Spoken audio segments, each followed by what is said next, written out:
नमस्कार मंडळी, तुमच्या घरात पण लोणचे मेथ्यांब्याची तयारी चालू झाली असेल तर मी पण आज सुखं लोणचं बनवणार आहे। त्यासाठी छोट्या आणि आंबट अशा कैऱ्या आणलेल्या आहेत।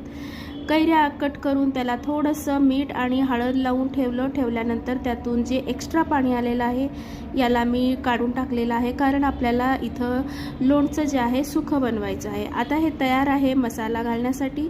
मोहरी, थोडेसे मेथ्या, बडीशोप, कलोंजी आणि थोडेसे जिरे हे सगळ्यांना छान असं भाजून घ्यायचं, म्हणजे त्याच्यातला जो ओलावा आहे तो निघून जाईल। याची छान अशी दरदरीत पावडर आणि लाल तिखट, मीठ टाकलेलं आहे, थोडंसं हिंग आणि तापवून थंड झालेलं तेल।